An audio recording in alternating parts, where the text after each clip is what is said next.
Bab 1536, Penguasa Istana yang Misterius.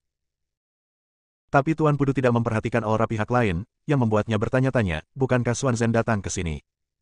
Tuan, selain tempat ini, ada juga Gua Dewata. Mungkin banyak orang berkuasa yang pergi ke sana, dan Xuan Zhen mungkin juga ada di sana. Bibir Aiden bergerak sedikit, dan sebuah suara mencapai telinga Tuan Pudu. Tuan Pudu mengangguk sedikit, inilah satu-satunya kemungkinan. Setelah itu, sekelompok orang memasuki rumah surgawi. Pemandangan berubah, dan semua orang muncul di istana yang khusyuk dan indah. Ini adalah rumah surga. Lihatlah sekeliling. Semua orang berjalan berkeliling. Tempat ini menempati area yang sangat luas, dan akan membutuhkan banyak waktu untuk menjelajahi semuanya. Pikiran Aiden menyebar, hanya untuk menemukan bahwa kekuatan segel ada di mana-mana. Pikirannya tidak dapat sepenuhnya tersebar, dan dia tidak dapat menjelajahi terlalu banyak tempat. Menarik pikirannya, Aiden berkata kepada orang-orang di sekitarnya, tempat ini tidak sederhana, harap berhati-hati. Beberapa orang mengangguk, dan mereka juga menyadari betapa luar biasanya tempat ini. Bum bum bum. Pada saat ini, sangkar hitam besar muncul di kehampaan. Semua orang melihat ke atas dan melihat keterkejutan. Sangkar itu memiliki panjang dan lebar puluhan kaki. Sangkar itu langsung jatuh dan menjebak semua orang di dalamnya. Semua orang berkumpul di tengah, dan mereka semua terjebak di dalam sangkar. Gelombang udara dingin mengamuk, menyebabkan banyak praktisi gemetar. Mereka meledakkan seluruh kekuatan spiritual mereka untuk menahan udara dingin. Namun, pada saat ini, gelombang api yang berkobar menyapu, yang dapat digambarkan sebagai dua lapisan es dan api. Beberapa kultivator tidak dapat menahan dua kekuatan spiritual yang menakutkan ini, pakaian mereka terkoyak-koyak, dan kulit mereka terbungkus oleh nafas api dan es, dan kemudian meledak dengan retakan. Dalam sekejap, tubuh lebih dari 30 praktisi di alam transformasi dewa meledak berkeping-keping, dan kematian mereka sangat mengerikan. Anda harus tahu bahwa budidaya para praktisi ini telah mencapai tahap akhir dari alam transformasi dewa. Mereka bukan alam transformasi dewa biasa. Mereka semua mungkin memasuki tingkat keabadian sejati di masa depan, namun sangatlah kejam untuk menghilang seperti ini.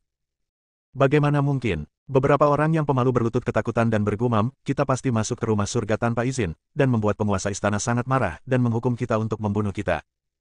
Melarikan diri. Banyak orang yang mengemukakan ide ini, tapi kemana harus melarikan diri? Sangkar ini terbuat dari besi dingin berumur puluhan ribu tahun yang ditempa dalam api Dewa Merah selama 77-49 hari. Itu cukup kuat untuk menahan pukulan penuh dari ahli tingkat abadi sejati tanpa rusak sama sekali. Bisakah mereka membukanya? Tampaknya satu-satunya pilihan adalah menunggu kematian. Omong kosong Tuan Istana, Istana Surga adalah alam rahasia klan 9 roh. Di antara klan 9 roh, hanya ada kepala klan 9 roh. Bagaimana bisa ada kepala istana-istana surga? Konyol. Fang Cheng, Tuan Muda Wilayah Utara, berteriak keras, memancarkan kekuatan spiritual yang menakutkan dari seluruh tubuhnya, dengan paksa menolak kekuatan spiritual ganda yaitu es dan api di dalam sangkar. Amitabha, biksu tua itu pernah mendengar bahwa ada seorang penguasa istana surga dengan kekuatan tak terduga, tapi dia meninggal beberapa tahun yang lalu. Kata Tuan Pudu di sebelah Aiden. Dasar keledai botak, berhentilah bicara yang tidak masuk akal. Seorang kultivator tahap akhir transformasi ilahi dari Istana Tianxi memarahi dengan dingin, Anda tidak berhak berbicara di sini. Namun, saat dia selesai berbicara, segel Buddha emas terbang ke arahnya dan memukul dadanya dengan keras. Puff, segel Buddha yang tampaknya acak ini sebenarnya menyebabkan lawannya muntah darah. Keledai botak tua, beraninya kau menggangguku, penduduk Istana Tianxi. Mo Tianxi, Tuan Muda Istana Tianxi, sangat marah dan hendak mengambil tindakan ketika dia mendengar Fang Cheng, Tuan Muda Wilayah Utara, terkekeh dan berkata, mungkinkah ini Tuan Pudu, biksu terkemuka di kuil Tianxian? Amitabha, seorang beku yang malang tidak akan berani menjadi Buddha. Tuan Pudu berkata dengan sopan. Setelah kata-kata itu jatuh, Mo Tianxi berhenti. Bahkan Fang Cheng tidak berani meremehkan pihak lain, apalagi dia. Aku ingin tahu apa yang Tuan katakan. Kata Fang Cheng. Guru Pudu melihat ke sangkar besar itu dan mengatupkan tangannya, ketulusan secara alami akan mengarah pada kebebasan. Semua orang bingung, apa maksud Tuan Pudu? Namun saat ini, Tuan Pudu memejamkan mata, jantungnya tenang, dan berjalan perlahan keluar kandang. Kekuatan es dan api mengalir di pilar besi sangkar, dan kekuatan itu sangat menakutkan. Semua orang khawatir, tetapi Tuan Pudu berjalan mendekat seolah-olah dia tidak melihatnya sama sekali. Berdengung. Tubuh Tuan Pudu sebenarnya mengabaikan pilar besi sangkar dan langsung berjalan keluar, yang semakin mengejutkan semua orang. Mungkinkah yang mereka lihat hanyalah ilusi? Saat ini, semua orang mulai mengingat kata-kata Guru Pudu. Bersikap tulus secara alami dapat membawa pada kebebasan. Bagaimana memahami hal ini? Pada saat ini, Aiden berjalan ke depan, sosoknya menjadi ilusi, dan dia benar-benar keluar dengan selamat. Keluarlah satu lagi. Semua orang berseru, dan mereka tidak lagi takut. Setelah itu, Lebih banyak orang keluar dari kandang satu demi satu, dan mereka semua memahami arti sebenarnya dari mencari kebebasan dengan tulus. Sangkar ini adalah sangkar yang mengikat jiwa mereka. Jika hati mereka tidak tulus, mereka tidak bisa pergi. Jiwa terikat, dan raga secara alamiah sama. Keluar dulu. Di dalam tubuh Fang Cheng, pelindung istana air berbicara. Apakah benar ada Master Dimension itu? Fang Cheng tidak langsung keluar, tetapi bertanya kepada pelindung istana air, tetapi pihak lain tidak menjawabnya. Fang Cheng bingung, tetapi saat ini dia juga menderita kekuatan spiritual yang sangat besar, jadi dia tidak berani ragu-ragu lebih lama dan berjalan langsung keluar. Pada akhirnya, masih ada 70 atau 80 orang di dalam sangkar kematian. Sebagian tubuh mereka berubah menjadi abu dan menghilang ke dalam kehampaan, dan sebagian lagi berubah menjadi patung es yang berdiri di halaman, dan seluruh nafas kehidupan mereka lenyap. Para praktisi yang nyaris lolos dari kematian semuanya membungkuk kepada Guru Pudu dengan tangan terkepal. Jika Guru Pudu tidak memberi mereka bimbingan, mereka mungkin sudah mati di dalam kurungan. Tuan Istana, saya meminta audiensi. Bolehkah saya memasuki istana? Tuan Pudu membungkuk hormat ke depan, dan orang-orang di belakang tidak berani berkata apa-apa karena takut terjadi kesalahan. Desir, desir, desir. 4 sosok berjubah muncul di 4 arah tenggara, barat laut dan barat laut. Mereka menatap semua orang dan berkata, jika Anda ingin melihat penguasa istana, mari kita lihat apakah Anda memiliki kualifikasi. Yang disebut kualifikasi secara alami adalah mengalahkan lawan. Tuan Pudu membuka matanya dan menatap ke-4 orang itu, dan berkata kepada Aiden, ke-4 orang ini adalah 4 pengawal penguasa rumah surgawi. Mereka sangat kuat dan tidak boleh diremehkan. Feng Chen di samping Aiden juga mengingatkannya bahwa kekuatan ke-4 orang ini tidak kalah dengan pelindung mereka. Biarkan aku mencoba. Seorang pria kuat di tahap akhir alam transformasi dewa mengambil tindakan, dan melewati pria berjubah di posisi timur. Idenya sederhana, jika dia mengalahkan lawan, dia akan memenuhi syarat untuk menemui penguasa istana. Ketika pria berjubah yang berdiri di kursi timur melihat lawannya datang, Ketika pria berjubah yang berdiri di kursi timur melihat lawannya datang, dia dengan tenang mengulurkan tangan kanannya, dan dengan sedikit gerakan telapak tangannya, aura ganas meledak, menjatuhkan orang yang datang itu. Bab 1537, telapak tangan melintasi zaman. Sangat kuat. Merasakan aura spiritual yang melonjak, hati semua orang bergetar hebat. Orang yang mengambil tindakan tampak muda, tetapi kekuatannya sangat menakutkan. Hanya dengan satu gerakan, dia melukai seorang kultivator tahap akhir dari alam transformasi dewa. Pedang Jinhua.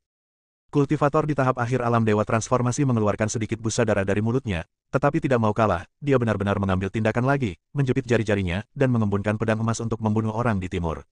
Cahaya pedang sangat luar biasa, dan cahaya keemasan sepertinya memusnahkan orang ini. Pedang Jinhua ternyata adalah seorang praktisi dari Gunung Jinhua. Seseorang berkata, Gunung Jinhua juga merupakan kekuatan yang sangat terkenal di wilayah Bintang Changlan. Dikatakan bahwa pemilik gunungnya pada awalnya adalah pembangkit tenaga listrik tertinggi di wilayah Bintang Tianjian.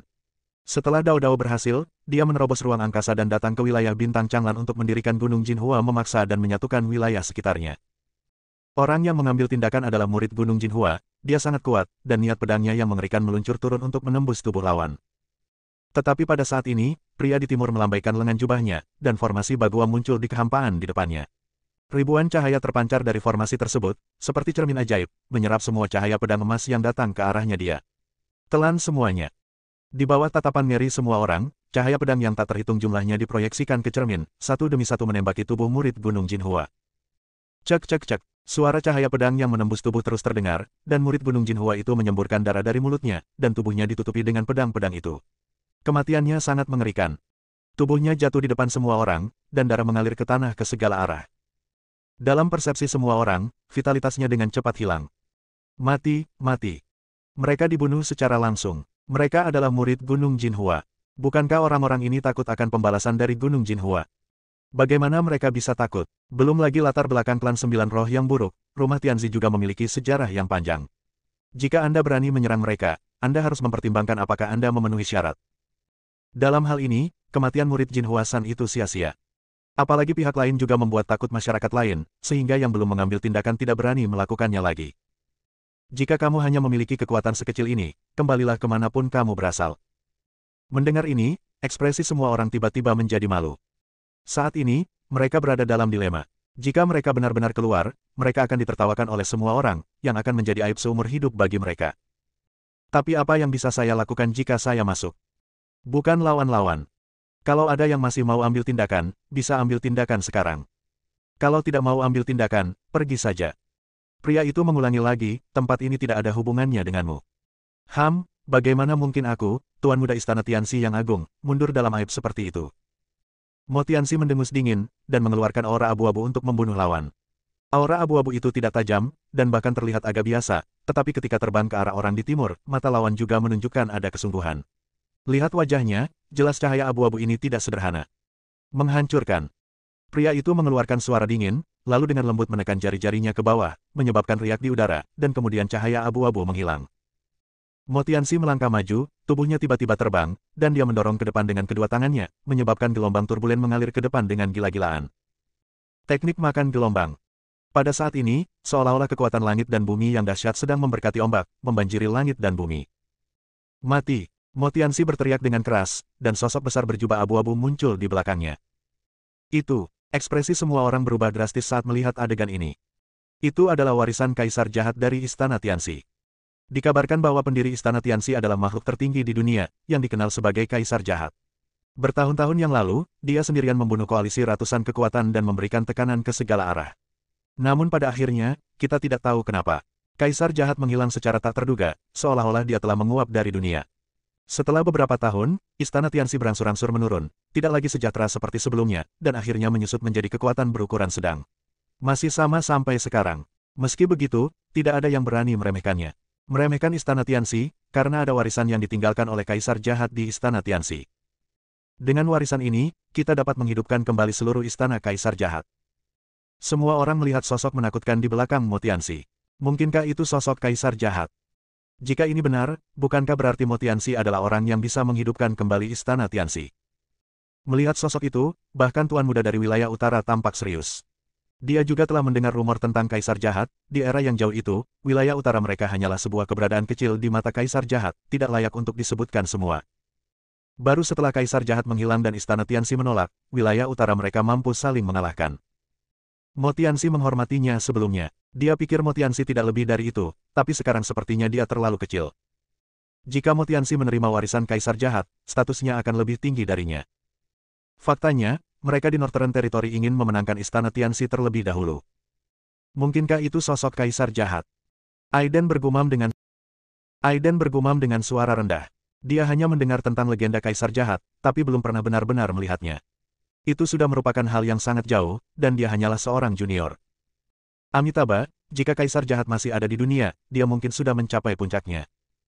Guru Pudu dari kuil Tianxian mengatupkan tangannya dan berkata, jelas, dia juga tahu betapa kuatnya kaisar jahat itu. Jika Mo Tianxi mendapatkan warisan kaisar jahat, dia mungkin bisa melewati level ini. Semua orang mendongak dan melihat sosok abu-abu itu beraksi dengan teknik gelombang melahap. Dia hanya menepuk telapak tangannya dengan ringan dan membuat kulit kepala pria di timur itu mati rasa. Ledakan. Namun karena tanggung jawabnya, dia tetap mengambil tindakan. Sebelum telapak tangannya jatuh, gelombang besar langsung menyelimuti tubuhnya dan membuangnya. Dia tahu dia tidak bisa menghentikannya, dan yang benar-benar mempengaruhinya bukanlah gelombang besar itu, tapi bekas tangan abu-abu di gelombang besar itu. Itu seperti telapak tangan dari zaman kuno, memukulnya dari zaman lain, langsung pukul dia dengan keras. Namun, setelah menembakkan telapak tangan ini, Mo Tianxi juga mengalami tekanan yang luar biasa, dan tubuhnya tiba-tiba jatuh ke tanah, wajahnya menjadi pucat, dan dia terengah-engah. Kamu lulus. Pria dari posisi timur berkata, biarkan Mo Tianxi lulus ujian. Mo Tianxi berjalan kembali dan mendatangi Fang Cheng. Saat ini, Fang Cheng tidak berani meremehkannya. Jika Mo Tianxi memiliki warisan kaisar jahat, dia akan bersedia berteman dengannya. Kak Mo, apa kabarmu? Fang Cheng berbicara dengan antusias, yang sebenarnya membuat Mo Tianxi tertegun sejenak. Fang Cheng memanggilnya apa?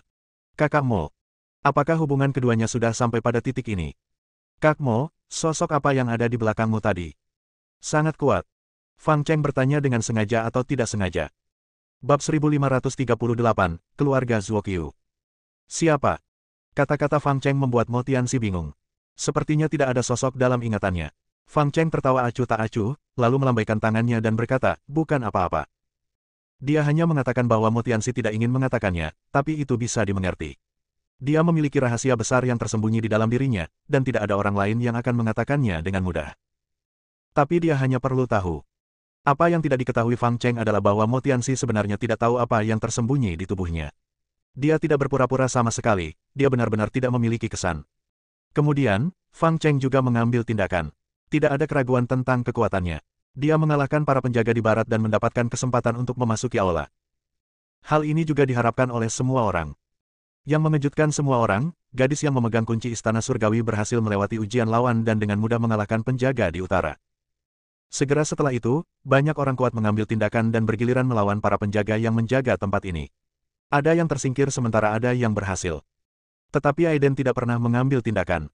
Dia menemukan bahwa setiap kali penjaga mengambil tindakan, kekuatan spiritual yang dikonsumsi dalam tubuh akan diberkati kembali dan dipulihkan, yang tidak sebanding dengan para praktisi di sini. Master Pudu kemudian mengambil tindakan, sementara Aiden menghadapi penjaga dari selatan, yang juga ahli dalam teknik petir dan sangat memaksa. Namun, menggunakan teknik guntur di depan Aiden tidak diragukan lagi akan menimbulkan masalah. Ketika pedang Aiden menusuk tenggorokan lawan, penjaga itu segera menyerah dan membiarkan Aiden lulus ujian. Pada akhirnya, 18 orang kuat lulus ujian akhir, sedangkan sisanya tersingkir dan melewatkan kesempatan ini. Kalian semua, masuklah. Saat seorang penjaga membuka mulutnya, pintu istana yang tertutup di depan terbuka. Aiden dan yang lainnya berjalan ke depan. Mereka yang gagal dalam ujian hanya bisa menghela nafas. Beberapa orang memilih untuk langsung pergi, sementara yang lain memeluk mereka. Menunggu di tempat. Hei, apakah kamu Aiden, raksasa pavilion Taechang? Gadis berpakaian hijau menghampiri Aiden dan bertanya. Aiden meliriknya dan tidak tahu apa yang ingin dilakukan pihak lain, tapi dia masih mengangguk, ya, saya Aiden. Saya mendengar bahwa Anda sangat kuat, pandai dalam banyak kemampuan, dan juga bisa bertarung melawan makhluk abadi sejati. Izinkan saya memberitahu Anda secara diam-diam, saya juga telah membunuh banyak makhluk abadi sejati. Bagaimana kalau kita berdua bersaing? Mendengar ini, lebih dari selusin orang yang hadir tercengang. Gadis itu diam-diam memberitahu Aiden, tetapi kenyataannya semua orang dapat mendengar suaranya. Dia mengatakan bahwa dia telah membunuh makhluk abadi, tetapi semua orang dapat mendengar kata-katanya dengan jelas. Cukup banyak, berapa harganya? Aiden juga diam-diam terkejut. Dia telah bertarung melawan dua makhluk abadi sebelumnya dan tahu betapa kuatnya seseorang dengan level ini. Namun, gadis yang tampaknya tidak berbahaya ini sebenarnya telah membunuh orang yang begitu menakutkan. Selain itu, kemungkinan besar dia telah membunuh banyak makhluk abadi. Gadis itu tersenyum, hanya 7 atau 8, tidak banyak. Mendesis. Beberapa orang tidak bisa menahan nafas, membunuh 7 atau 8 makhluk abadi. Ini terlalu menakutkan. Tidak ada seorang pun yang mencapai level ini. Meskipun dia mampu melawan makhluk abadi sejati, sangat sulit untuk membunuh makhluk abadi sejati. Tidak ada yang mengira gadis ini berbohong, karena orang yang bisa mencapai titik ini tidaklah sederhana. Aiden berpikir dalam hatinya bahwa dia tidak bisa menjadi musuh pihak lain dan tidak akan pernah bisa bertarung dengan gadis ini. Fang Cheng melangkah maju dan berkata kepada gadis itu, saya ingin tahu apa sebutan wanita muda ini. Bukan urusanmu. Gadis itu meliriknya dan menoleh ke samping dengan jijik, kamu tidak memenuhi syarat untuk berbicara denganku. Wajah Fang Cheng menjadi dingin. Dia tidak memenuhi syarat untuk berbicara dengan pihak lain. Dia adalah tuan muda yang agung di Northern Territory. Mendengus. Fang Cheng juga orang yang sombong. Tidak peduli seberapa kuat orang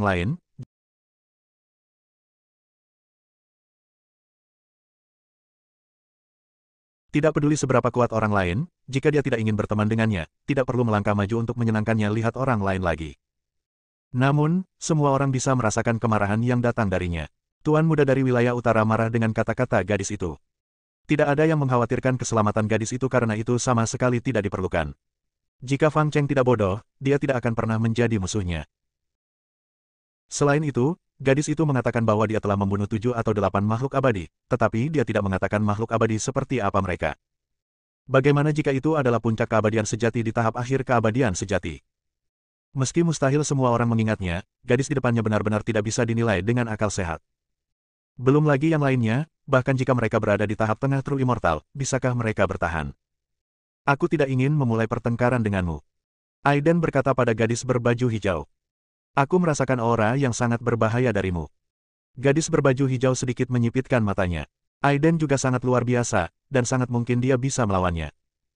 Aiden mengabaikan kata-katanya dan terus berjalan ke depan. Tapi gadis itu mengikutinya dari dekat, nama saya Zuo Qiuyiren, mari kita saling mengenal. Zuo Qiuyi memiliki nama yang bagus, tapi aku tidak ingin menjadi musuhmu. Aiden tersenyum. Ayo berdebat, kamu tidak akan mati. Aku akan bersikap sangat lembut. Ekspresi senyum Zuo Qiuyiren membuat Aiden bertanya-tanya apakah dia mengatakan yang sebenarnya. Jika dia benar-benar lembut, bagaimana 7 atau 8 makhluk abadi bisa mati? Aiden tidak berani meremehkannya. Pada saat ini, Fang Cheng, tuan muda dari wilayah utara, terlihat sangat jelek. Dia menanyakan nama pihak lain, dan pihak lain mengatakan bahwa dia tidak layak untuk berbicara dengannya dengan Aiden seolah-olah ingin menyenangkan, dan bahkan berinisiatif memberitahu Aiden namanya. Ini hanyalah penghinaan telanjang yang membuat dia, Tuan Muda Wilayah Utara, kehilangan muka. Fang Cheng tidak akan menyalahkan Zuo Qiuyiren, tapi akan menyerang Aiden. Ketika Aiden menyadari tatapan Fang Cheng yang hampir kanibal, dia menatap tajam ke arah Zuo Qiuyiren, kamu baru saja menyebabkan masalah besar, jadi tidak perlu menarik kebencian seperti ini, kan? Aku tidak bermaksud begitu. Zuo Qiuyiren masih tersenyum, tapi tidak ada orang yang akan marah saat melihatnya. Aiden menghela nafas tak berdaya dan hanya bisa menyelesaikannya sendiri. Jika Fang Cheng benar-benar menyerangnya, maka dia tidak punya pilihan selain mengambil tindakan dan memberikan yang lain pesta beberapa warna. Pada saat ini, serangkaian suara menderu terdengar di aula. 4 patung batu besar meledak dari 4 sudut aula dan bangkit dari tanah. 4 aura jahat langsung menyelimuti seluruh aula. Itu, ekspresi Aiden dan yang lainnya yang sedang berbicara dan tertawa tiba-tiba berubah serius karena mereka melihat patung batu di depan mereka. Kembali ke Istana Angin, mereka telah melihat penampakan Wind Warcraft, jadi mereka mengingatnya dengan jelas. Itu binatang api. Pada saat ini, Mo Tianxi juga melihat patung batu lainnya. Patung batu itu tidak lain adalah binatang iblis api dari Istana Api. Bab 1539, Perilaku Bodoh. Selain binatang api, patung batu dari 2 binatang iblis lainnya muncul di kuil. Untuk sesaat, ekspresi semua orang berubah. Mereka semua pernah melihat teror monster ini sebelumnya. Berdengung. 4 cahaya dan bayangan ilusi muncul dari tubuh Aiden, Mo Tianxi, Zuo Qiuyiren dan Fang Cheng. Teman-teman, kita akan bekerja sama lagi. Feng Chen melihat ketiga orang lainnya. Di masa lalu, keempat penjaga bekerja sama untuk menyegel keempat monster. Hari ini, monster ingin menerobos segel, dan mereka perlu bergabung lagi untuk menekan satu sama lain. Penjaga Istana Surgawi berdiri dengan bangga, berhenti bicara omong kosong dan ambil tindakan. Bum bum bum, aura kekerasan meletus saat ini, dan badai mengamuk di Feng Chen. Dia berbalik dan menatap Aiden, saat segelnya disegel, harta karun di sini akan muncul, dan kemudian kamu dapat mengambil tindakan. Namun, aku khawatir aku tidak bisa banyak membantumu. Aiden mengangguk, dia tahu apa yang harus dilakukan. Pada saat ini, kekuatan monster yang melonjak mengalir dari 4 patung batu seperti semburan. Seluruh aula dibungkus oleh kekuatan tirani monster tersebut. Ekspresi semua orang berubah secara drastis 4 potret. Tekan aku. Pelindung Istana Surgawi meraung keras, seolah-olah ada naga emas yang berenang dengan liar di tubuhnya, membanjiri patung iblis di depannya. Saat dia mengarahkan jarinya ke depan, naga emas itu meraung ke langit, dan bergegas ke depan untuk membunuh. Sentian, saat aku membuka segelnya hari ini, orang pertama yang ingin kubunuh adalah kamu. Ada suara menderu dari patung iblis, yang membuat bumi bergetar. Bayangan binatang iblis setinggi 100 kaki muncul, menatap Sentian, pelindung Istana Surgawi di depannya, dan darah mengalir. Di pupilnya, seperti magma mengambang. Sentianlah yang menyegelnya pada awalnya. Setelah ratusan tahun, hingga hari ini, dia memiliki harapan untuk membuka segelnya. Dan dia ingin membalas semua rasa sakit selama ratusan tahun ini kepada pihak lain untuk mati di sini. Jika kamu ingin membuka segelnya, aku khawatir kamu hanya angan-angan. Sentian mendengus dingin. Dengan dia di sini, binatang bodoh ini sebenarnya ingin melakukan kejahatan. Saat berikutnya, Sentian membentuk segel dengan tangannya, dan 8 naga emas yang mengelilinginya bergegas menuju monster di depannya. Di saat yang sama, 3 penjaga lainnya juga mengambil tindakan, menghadapi mantan lawan mereka. Feng Chen, hari ini aku akan menguburmu sepenuhnya di aula ini. Monster angin itu melambaikan satu tangannya, dan angin iblis yang dahsyat menyapu Feng Chen. Pada saat yang sama, seluruh aula terbungkus oleh angin iblis, dan penghalang emas di atasnya meledak lapis demi lapis. Dinding angin. Saat lengan jubah Feng Chen dikibaskan, badai spiritual berubah menjadi penghalang cian yang besar, mengusir angin jahat dan menghalanginya. Hanya karena kamu adalah binatang yang sangat jahat, aku khawatir kamu bukan tandinganku, Feng Chen. Feng Chen menepuk telapak tangannya ke depan, menekan jalan untuk menekan ruang. Bum bum bum, aura kehancuran bergema di seluruh aula. Tepat ketika semua orang terkejut, sosok ilusi emas perlahan muncul di singgasana di depan mereka, dan tekanan yang tak terbatas membuat seluruh dunia bergetar hebat. Melihat bayangan emas, bahkan keempat monster itu pun tampak ngeri. Itu, merasakan kekuatan spiritual yang luar biasa, semua orang sangat terkejut. Tuan Istana. Tuan Istana ada di sini. Zuo Qiuyiren memandang sosok berjubah emas itu adalah penguasa istana. Aiden mengangguk, dan dia merasakan aura yang sangat menakutkan dari pihak lain. Meskipun penguasa istana telah jatuh selama bertahun-tahun, dan hanya ada secercah jiwa di depannya, ketika dia muncul, semua orang masih merasa gemetar. Saya khawatir kepala istana misterius ini juga merupakan makhluk teratas di wilayah bintang Changlan selama hidupnya. Penguasa istana melirik semua orang, lalu menunduk, dan sebuah buku emas besar muncul di tangannya. Aura kuno terpancar, dan 9 putaran cahaya api perlahan muncul dari buku emas itu. Api yang berkobar membakar dan menyebar ke arah 4 patung batu Warcraft di depan. Tidak, monster angin yang melawan Feng Chen mengeluarkan raungan melengking, merasa sangat putus asa. Tuan Istana secara pribadi mengambil tindakan untuk membunuhnya, tetapi dia tidak memiliki kekuatan untuk melawan. Segera, sosok monster angin itu terbakar seluruhnya oleh api dan menghilang menjadi abu. 3 monster lainnya lari tanpa ragu-ragu saat mereka melihat ini, tapi pintu aula telah diblokir, dan mereka hanyalah gumpalan jiwa yang tidak punya tempat untuk melarikan diri. Jika mereka melarikan diri pada awalnya, mereka mungkin masih memiliki kesempatan, tetapi sekarang sudah terlambat. Pada akhirnya, keempat monster itu dibakar dan dibunuh. Semua orang bahkan lebih terkejut lagi. Kekuatan keempat penjaga juga sangat luar biasa. Namun, pihak lain hanya bisa bertarung imbang dengan keempat monster itu. Tuan muncul, dia membakar pihak lain sampai mati. Abunya menunjukkan betapa menakutkannya Tuan Istana, dan kekuatannya benar-benar tak terduga. Tuan Istana. Feng Chen dan 3 lainnya juga berbalik dan membungkuk kepada Tuan Istana untuk mengungkapkan rasa hormat mereka kepada Tuan Istana. Mereka pernah menjabat sebagai jenderal di bawah Tuan Istana dan bekerja untuknya. Mata Tuan Istana acuh tak acuh, seolah dia tidak lagi mengenalinya. Feng Chen memandang Aiden, giliranmu. Harta karun. Salah satu dari mereka memandang ke arah penguasa istana. Mereka ingin mendapatkan harta karun itu. Buku kuno di tangan penguasa istana seharusnya menjadi benda suci. Seseorang berkata, dan yang lain mengangguk setuju. Satu-satunya hal yang terungkap sejauh ini adalah buku kuno.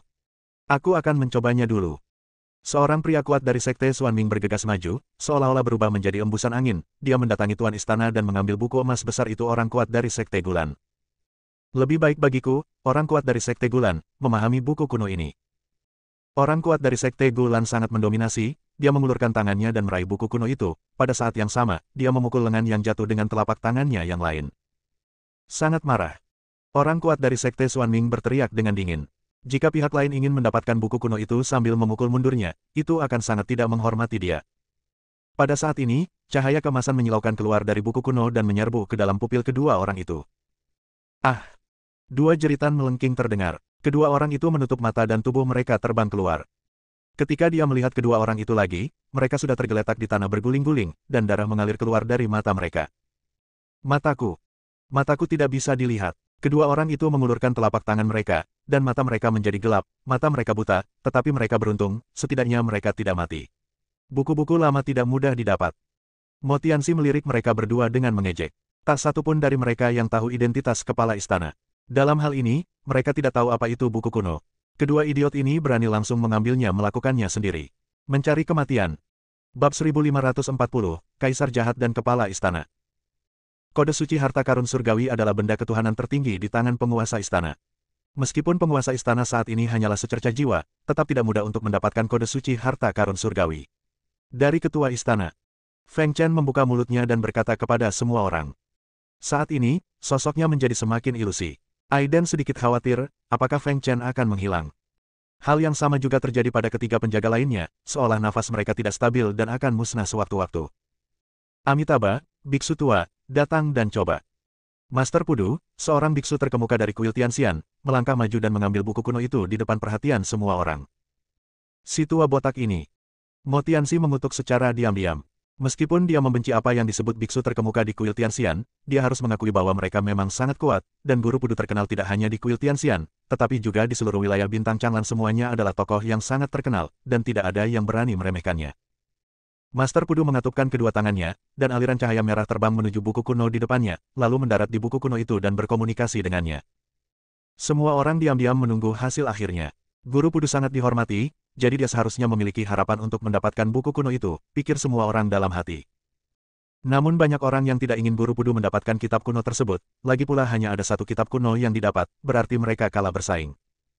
Guru Pudu berkomunikasi dengan buku kuno selama setengah jam. Buku kuno itu bersinar semakin cemerlang, seolah-olah itu benar-benar akan berhasil. Semua orang gemetar di dalam hati mereka. Jadi, bukankah ini terlalu sederhana? Saat semua orang berpikir dengan gugup, jejak darah mengalir dari sudut mulut Master Pudu, yang awalnya sangat tenang. Semua orang terkejut. Apa yang terjadi? Apakah itu gagal? Bahkan jika Master Pudu gagal, peluang sukses mereka tentu saja tidak besar. Tetapi pada saat ini, aliran cahaya merah menghilang. Guru Pudu berbalik, menggelengkan kepalanya dan berkata, biksu tua tidak ada hubungannya dengan buku kuno ini. Hati beberapa orang putus asa. Master Pudu sama sekali tidak berhasil, tapi mereka masih punya peluang. Lebih baik lihat aku, Mo Tianxi. Mo Tianxi melangkah maju, dia cukup percaya diri. Hati semua orang juga tersentuh. Bagaimanapun, Mo Tianxi bukanlah orang yang sederhana. Semua orang tidak lupa bahwa ada keberadaan yang menakutkan di belakangnya. Bahkan Aiden menatapnya dengan hati-hati. Aiden tidak peduli dengan pihak lain pada awalnya, tetapi sejak Kaisar Jahat muncul, Aiden lebih memperhatikan pihak lain. Mo Tianxi membentuk segel dengan tangannya, dan gumpalan energi spiritual hitam menyebar ke depan, membangun hubungan yang indah dengan buku kuno itu. Senyuman muncul di sudut mulut Mo Tianxi. Tuan Istana, Anda hanya memiliki secercah jiwa yang tersisa sekarang. Anda mungkin tidak ingin mengubur warisan Anda sepenuhnya di sini, jadi mengapa tidak memberikannya kepada generasi muda? Generasi muda berasal dari Istana Tianxi dan pasti dapat meneruskan segalanya. Kamu telah melakukannya. Mo Tianxi sebenarnya berinisiatif untuk berkomunikasi dengan pihak lain, tetapi kepala istana sepertinya tidak berniat mendengarkan, ekspresinya tidak berubah sama sekali, dan dia mengabaikannya sama sekali. Wajah Mo Tianxi terlihat sedikit jelek, tapi dia tidak akan pernah berani menunjukkan rasa tidak hormatnya saat ini. Jika penguasa istana bisa mengintip ke dalam hati orang-orang, bukankah dia tidak punya harapan? Mo Tianxi juga kagum pada orang-orang sekuat itu. Namun kekaguman itu sia-sia, Tuan Istana tidak pernah berniat mewariskan warisan kepadanya. Tertawa. Dalam waktu kurang dari sebatang dupa, Mo Tianxi memuntahkan seteguk darah. Tepat ketika semua orang mengira dia akan gagal, mata Mo Tianxi tiba-tiba berubah, dan aura yang kuat dan jahat menyelimuti tempat itu di belakangnya. Benar saja, itu muncul lagi. Ketika Mo Tianxi hampir gagal, Kaisar Jahat muncul. Pada saat itu, semua ini sebenarnya adalah apa yang mereka harapkan, tetapi mereka masih sedikit enggan menerimanya. Dengan kemunculan Kaisar Jahat, tingkat keberhasilan Mo Tianxi tidak diragukan lagi akan meningkat pesat. Bagaimana kalau mengambil kesempatan untuk menyela? Bahkan jika itu benar-benar Kaisar Jahat, itu hanyalah secercah jiwa. Jika kita mengambil tindakan, kita pasti bisa menyela dia. Dalam hal ini, dia tidak akan memiliki harapan untuk diwarisi oleh Tuan Istana. Bai Xuan memandang Aiden dan melihat Aiden menggelengkan kepalanya. Jika Tuhan ditakdirkan untuk diwarisi oleh Mo Tianxi, tidak peduli metode apa yang mereka gunakan, mereka tidak dapat mengubahnya. Mari kita lihat dulu, bahkan Kaisar Jahat mungkin tidak dikenali oleh kepala istana. Aiden percaya pada ambisi Tuan Istana, dan dia tidak akan pernah menyerahkan warisan kepada orang-orang dari Istana Tianxi dengan mudah. Saat ini, kabut hitam perlahan muncul di depan. Semua orang tidak dapat melihat apapun di dalam kabut, tetapi mereka dapat melihat sosok berjubah hitam memasuki tubuh Mo Tianxi, dan tubuh Mo Tianxi juga terbang ke dalam kabut hitam saat ini. Di dalam kabut hitam, ada ruang tersendiri. Mo Tianxi berdiri di hadapan sosok berjubah emas. Sosok berjubah emas itu adalah penguasa istana, tetapi Mo Tianxi bukanlah Mo Tianxi yang sebenarnya. Tuan, tolong bawakan warisannya. Tianzang klasik itu harus diwariskan, kata Mo Tianxi. Namun, suaranya sangat pelan saat ini, seolah-olah itu berasal dari zaman kuno. Kaisar Jahat, kamu datang ke sini dengan bantuan tubuh junior. Apakah kamu tidak takut tubuhnya tidak mampu menahan jiwamu dan meledak? Kepala istana berbicara, tetapi tidak menyebutkan warisannya. Tuan, Anda tidak perlu khawatir tentang ini. Serahkan saja yang klasik kepada saya. Saya akan membiarkan junior dari Istana Tianxi menyebarkannya untuk Anda. Kepala istana menggelengkan kepalanya, saya khawatir ini tidak akan berhasil, dia belum memenuhi syarat. Tidak memiliki kualifikasi ini. Haha, dia bukan dia sekarang. Dia mewakili keinginanku. Saat ini, Mo Tianxi adalah Kaisar Jahat. Kaisar Jahat sangat bangga karena dia merasa memenuhi syarat untuk menerima warisan orang-orang yang benar-benar tidak memenuhi syarat. Bahkan jika kamu adalah Kaisar Jahat, itu tidak akan berhasil. Kepala istana masih menggelengkan kepalanya. Di matanya, Kaisar Jahat tidak terlalu mengesankan. Pihak lain berasal dari zaman kuno, jadi mengapa bukan dia? Di rumah surgawi ini, tidak sembarang orang bisa datang dan melakukan apapun yang mereka inginkan. Jika ingin mendapatkan warisan, Anda harus melihat apakah Anda memiliki kualifikasinya. Tuan Istana, karena kamu begitu keras kepala, jangan salahkan aku karena bersikap kasar. Jangan lupa bahwa aturan ruangan tempat kamu berada sekarang dibuat oleh Kaisar ini. Mo Tianxi mengambil tindakan dengan berani dan meninju sosok berjubah emas di depannya. Kepala istana menggelengkan kepalanya tanpa daya dan kemudian dengan ringan menamparkan telapak tangannya. Saat berikutnya, tinju dan telapak tangan bertabrakan. Tidak ada ledakan yang menghancurkan bumi, dan tidak ada gelombang kekuatan spiritual, tetapi ada ekspresi luar biasa di wajah Mo Tianxi. Kamu pikir kamu bisa membuat peraturan sendiri untuk menjebakku dengan membawaku ke sini? Bersambung.